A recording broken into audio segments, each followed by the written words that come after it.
আসসালামু আলাইকুম রহমতুল্লাহ বরকাত। আলহামদুলিল্লাহ, আজকে আলোচনা করব আমরা কেন হালাল রিজিক উপার্জন করব এবং কেনই বা হালাল রিজিক ভক্ষণ করব।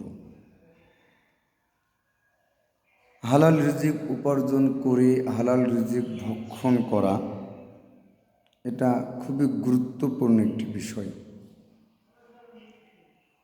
হালাল রিজিক ভক্ষণ করলে, হালাল পথে উপার্জন করলে আমাদের লাভ কী,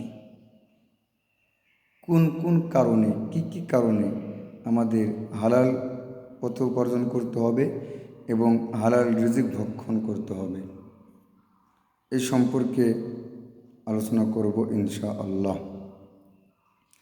এটা খুবই গুরুত্বপূর্ণ একটি বিষয় এবং বিস্তর একটি বিষয়। এজন্য আমরা পর্যায়ক্রমে এই সম্পর্কে আলোচনা করব ইনশাআল্লাহ। হালাল রিজিক উপার্জন করার অনেকগুলি কারণ রয়েছে। গুরুত্বপূর্ণ তিনটি কারণ নিয়ে আলোচনা করব ইনশাআল্লাহ। এক নম্বর কারণ হলো আল্লাহ রাব্বুল আলামিনের আদেশ হালাল রিজিক উপার্জন করা এবং হালাল রিজিক ভক্ষণ করা। এজন্য আমরা হালাল রুজি উপার্জন করব এবং ভক্ষণ করব। দুই নম্বর কারণ হলো সকল ফরজ বিধানের পর হালাল পথে উপার্জন করা এবং হালাল রিজিক ভক্ষণ করা ফরজ। তৃতীয় নম্বর কারণ হলো আমি যদি জান্নাতে যেতে চাই তাহলে অবশ্যই আমাকে হালাল পথে উপার্জন করতে হবে এবং হালাল রিজিক ভক্ষণ করতে হবে। আজকে এক নম্বরটা নিয়ে আলোচনা করব, এরপরে ইনশাআল্লাহ ধারাবাহিকভাবে তিনটা নিয়ে আলোচনা করব। তাহলে হালাল পথে উপার্জন করার এক নম্বর যে কারণ, সেটা হলো আল্লাহ রাব্বুল আলামিন আমাকে আদেশ করেছেন, পৃথিবীর মানুষকে আদেশ করেছেন হালাল পথে উপার্জন করে হালাল রিজিক ভক্ষণ করার জন্য। এজন্য আমরা হালাল পথে উপার্জন করব এবং হালাল রিজিক ভক্ষণ করব। আল্লাহ রাব্বুল আলামিন সূরাতুল বাকারার 172 নম্বর আয়াত আল্লাহ রাব্বুল আলামিন বলেন, ইয়া আইয়ুহাল্লাযীনা আমানু কুলু মিন তাইয়্যিবাতি মা রাযাকনাকুম ওয়াশকুরু লিল্লাহ ইন কুনতুম ইয়্যাহু তা'বুদুন।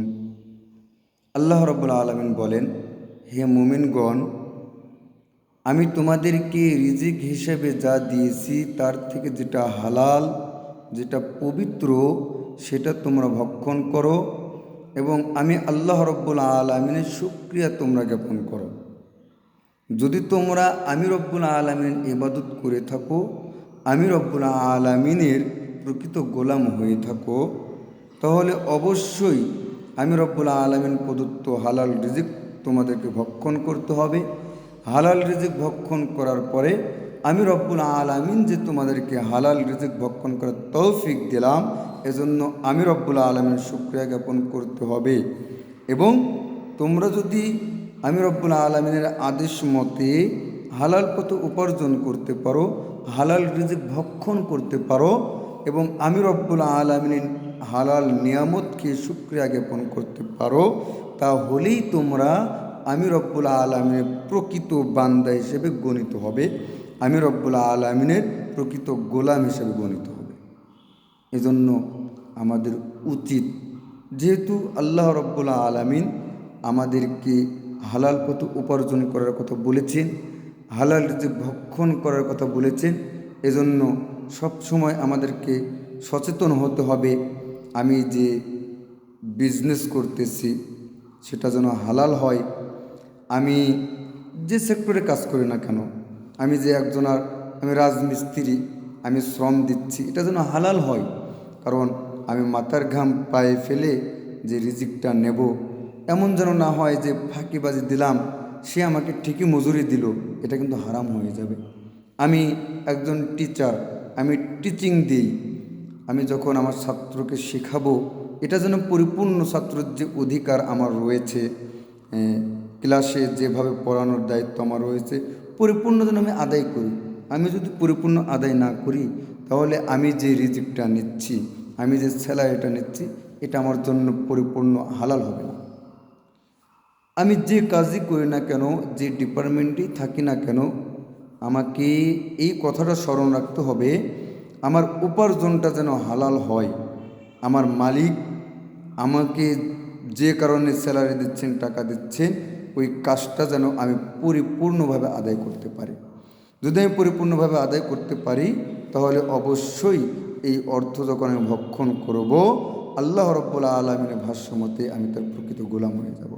অর্থাৎ আমি যদি নিজেকে মুমিন দাবি করি, মুমিনের 1 নম্বর কাজ, কর্তব্য হলো হালাল পথে উপার্জন করা এবং এই হালাল রিজিককে আল্লাহ রাব্বুল আলামিনের শুকরিয়া জ্ঞাপন করা। রাব্বুল আলামিন, তুমি আমাকে হালাল পথে উপার্জন করার তৌফিক দিয়েছো, হালাল রিজিক ভক্ষণ করার তৌফিক দিয়েছো।